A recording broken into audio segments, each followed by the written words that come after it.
मगर कोई एक शेर पढ़ देता है तो उस अशार के गलत माने निकाल कर मुंबई से मौलाना को लेकर चले जाते हैं। 3-3 मुकदमे उन पर बुक कर दिए जाते हैं। मगर हम बीजेपी के लोगों से कहना चाह रहे हैं, तुम क्या कर सकते, तुम सिर्फ जान ही तो ले सकते हो ना। मगर जब तक हम जिंदा रहेंगे हम बातिल को बातिल कहेंगे, हम बातिल से समझौता नहीं करेंगे, हम बातिल को खुश करने के लिए अपनी पॉलिसी को लचकदार नहीं बनाएंगे। मसाजिद का मसला 500-600 साल की मेहरौली की मस्जिद को शहीद कर दिया गया। क्या आपके किशनगंज के कांग्रेस के एमपी ने मुंह खोला? कभी हमारी मसाजिद को निशाना बनाया जाता है, कभी शरीयत मदाखलत की बात की जाती है। उत्तराखंड में यूनिफॉर्म सिविल कोड का एक नाम से एक बिल ला दिया गया, यूनिफॉर्म तो है ही नहीं। अब नहीं मालूम नीतीश कुमार क्या करने वाले हैं।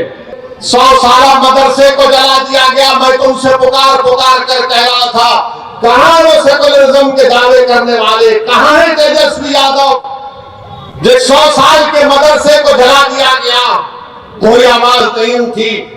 एक 12 साल के बच्चे को सीवान में पकड़कर उसको 8 दिन जेल में डाल दिया गया, किसी ने आवाज नहीं उठाई। मैं कह रहा था, पुकार रहा था।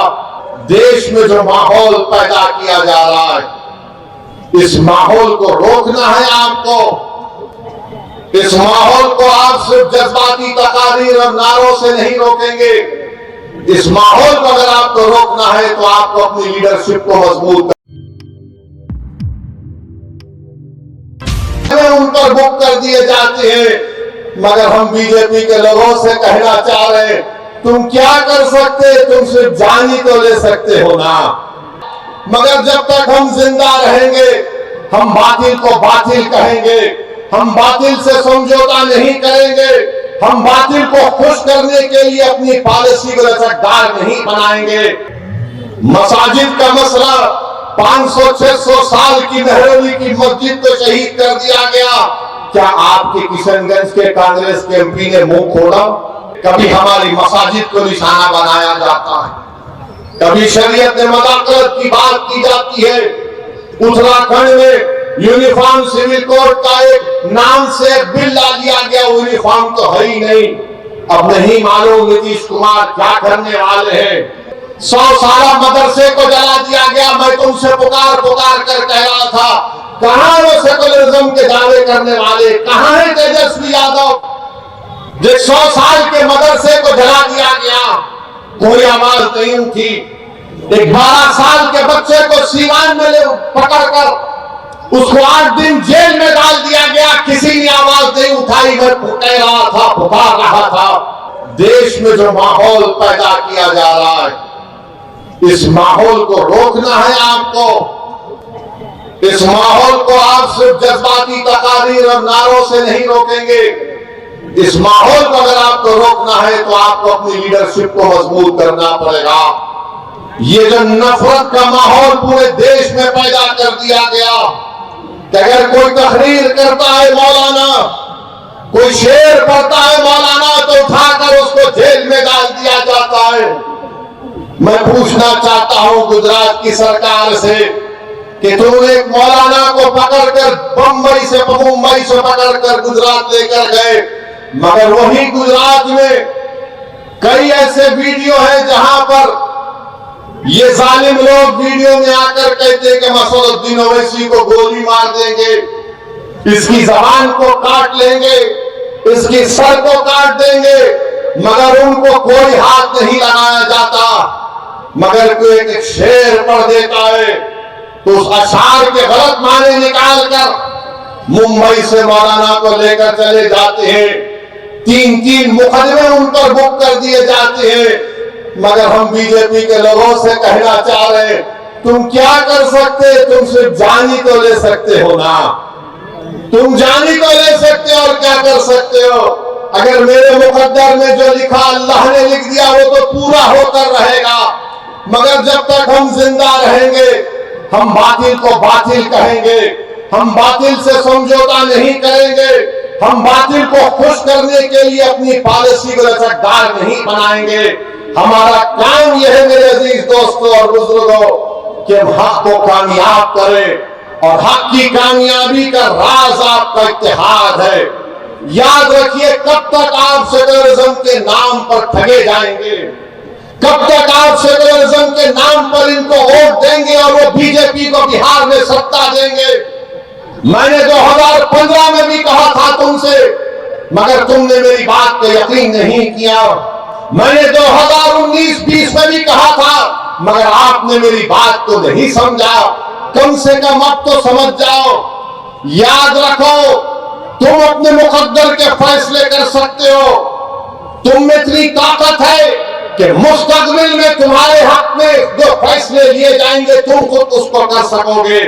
अगर आज आप मुत्तहिद होकर अपने वोट का इस्तेमाल नहीं करेंगे तो नुकसान आपका होगा, नुकसान सीमांचल की गरीब जनता का होगा। ये आवाज को उठना चाहिए मेरे अजीज दोस्तों और बुजुर्गों। आप देखते हैं कि भारत की पार्लियामेंट में हर मसले के ऊपर मजलिस इत्तेहादुल मुस्लिमीन के अरकान पार्लिमान अपनी आवाज को उठाते हैं। किशनगंज में लीगल मुस्लिम यूनिवर्सिटी का मसला मजलिस के एमपी उठाते हैं। मसाजिद का मसला 500-600 साल की महरौली की मस्जिद को शहीद कर दिया गया। क्या आपके किशनगंज के कांग्रेस के एमपी ने मुंह खोला? नहीं बोल सके। किसने बोला? मजलिस इत्तेहादुल मुस्लिमीन ने उसकी आवाज उठाई।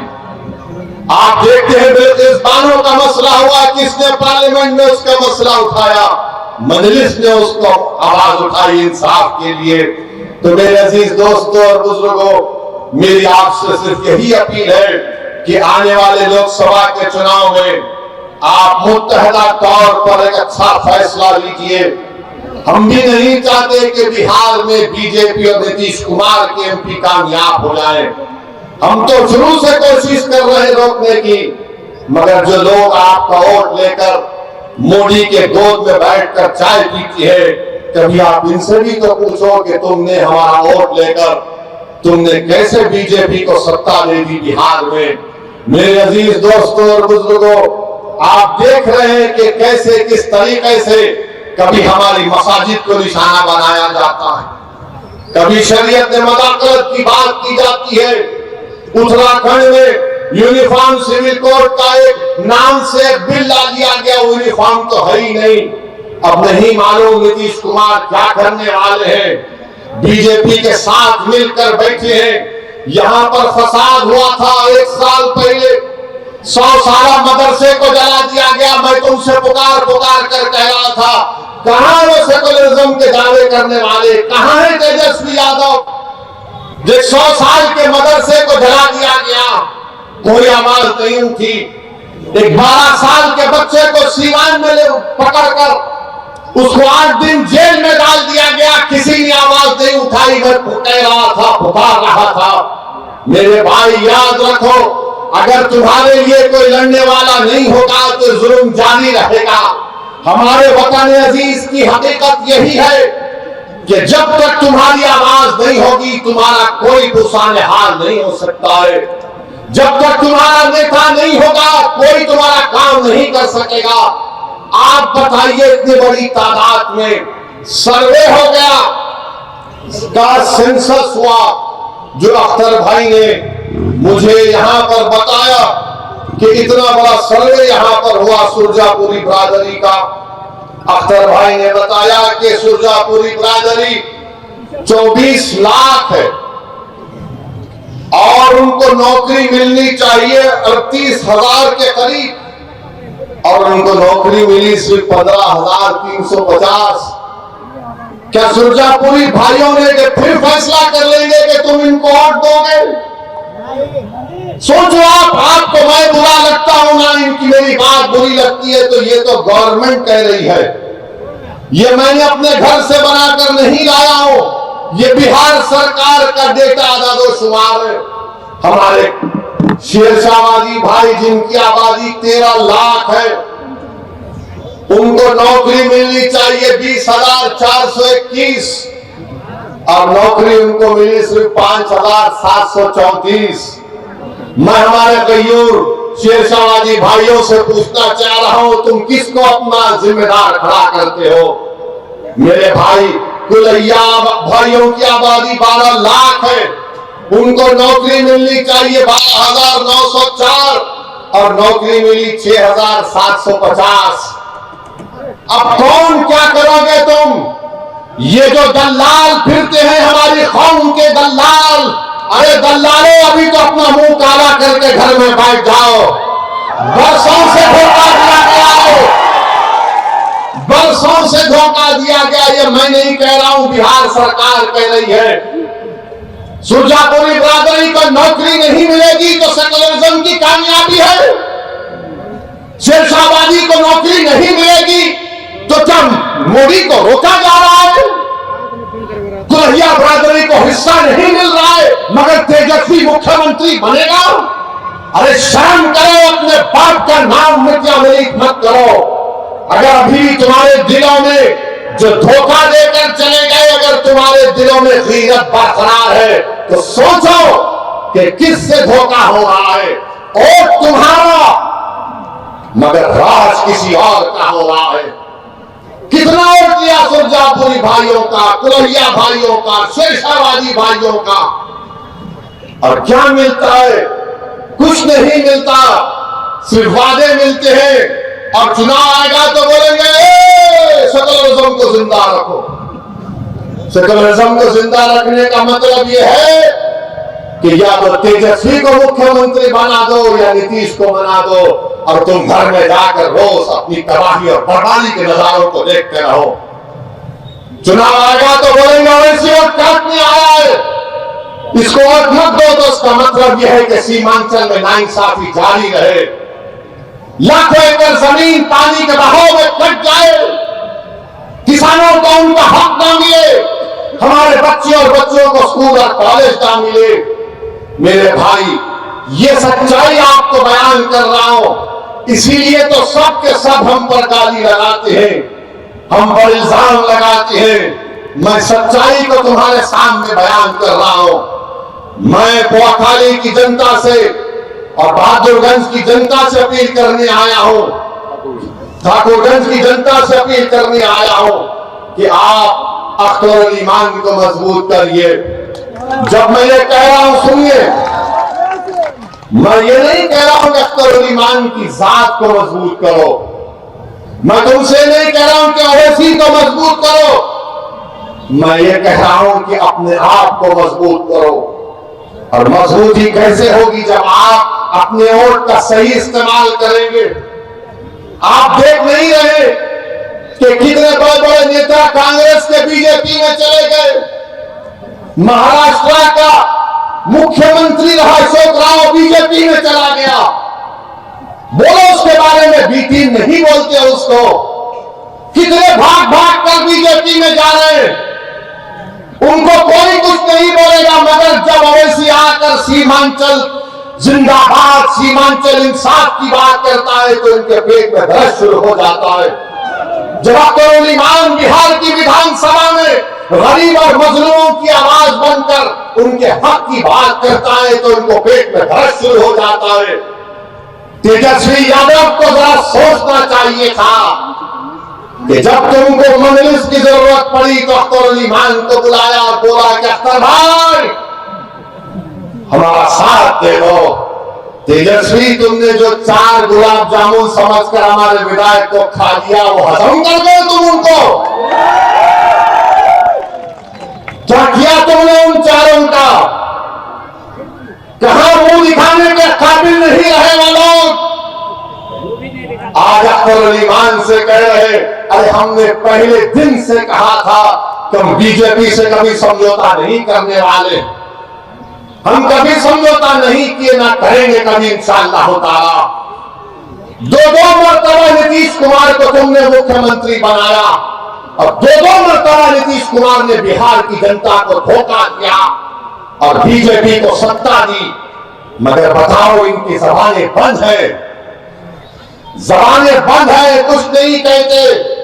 मगर मेरे अजीज दोस्तों और बुजुर्गों, हम आपसे सिर्फ यही अपील करने आए हैं कि आने वाले लोकसभा के चुनाव में नरेंद्र मोदी के 370 का वो जो दावा कर रहे हैं, उसको रोकने के लिए, सेकुलरिज्म को हकीकी कामयाबी दिलाने के लिए, सीमांचल में इंसाफ की लड़ाई लड़ने के लिए, बिहार के गरीब और मजलूमों के ताकतवर आवाज को पार्लियामेंट में पहुंचाने के लिए, वतन अजीज के गरीब और मजलूम अक़लियतों की आवाज को बिहार से पार्लियामेंट तक भिजाने के लिए हम आपसे ये अपील करने आए हैं, गुजारिश करने आए हैं कि आप अब की बार मजलिस को वोट दीजिए।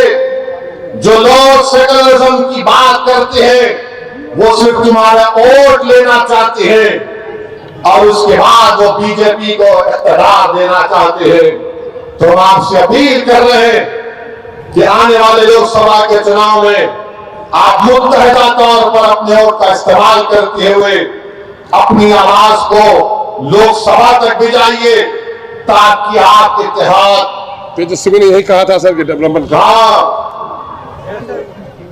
ये जो तेजस्वी यादव है यहीं पर कहा था सीमांचल डेवलपमेंट बोर्ड बनाएंगे, कहा था ना, यही कहा था।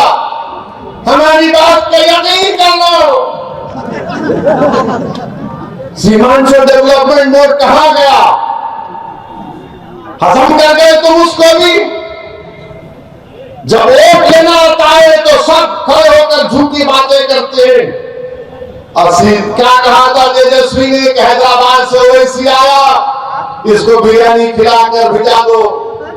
अरे तेजस्वी, तुमको कभी खाने की जरूरत पड़ गई तो हम अपने घर से भिजाने को तैयार हो। बताओ, मगर तुमने सीमांचल की जनता का खाना छीन लिया, तुमने सीमांचल के गरीबों से इंसाफ नहीं किया। तुम तो डिप्टी चीफ मिनिस्टर बन गए, चाचा को मुख्यमंत्री बना दिए और खूब तुमने गुलाब जामुन खाए, खूब मलाई खाई, मगर सीमांचल की जनता परेशान है। तो इसलिए हम आपसे अपील कर रहे हैं कि आप आने वाले चुनाव में मुत्तहिदा तौर पर मजलिस का साथ दीजिए। हम पिछले बार भी एक ही सीट पर लड़े थे, दूसरी सीट पर नहीं लड़े, तो कई सीटों पर बीजेपी जीत गई। मगर अब की बार इंशाअल्लाह ताला किशनगंज भी लड़ेंगे और भी कई पार्लियामेंट की सीट पर इंशाअल्लाह ताला हम सोच और विचार कर रहे हैं, क्योंकि हम जान चुके हैं कि तुम बीजेपी को नहीं रोक सकते। मोदी को अगर कोई रोक सकता है तो इंसाफ पसंद लोग रोक सकते हैं। ये मिलावटी, ये मिले हुए लोग नहीं रोक पाएंगे। ये कभी भी किसी भी कीमत पर आपका सौदा कर जाएंगे। तो हम आपसे अपील कर रहे हैं कि अपने मुत्तहिद रहिए, मजलिस को मजबूत रखिए, क्योंकि मगरिब का वक्त भी होने जा रहा है। हम आपसे इजाजत चाहते हैं और फिर से आपसे कह रहे हैं कि यकीन जान लीजिए कि जब तक अल्लाह सदुद्दीन ओवैसी को जिंदा रखेगा, हम सीमांचल की इंसाफ की लड़ाई लड़ते रहेंगे। तो हमारे साथ नारा लगाइए, सीमांचल जिंदाबाद, सीमांचल जिंदाबाद, जिंदाबाद जिंदाबाद, सीमांचल जिंदाबाद।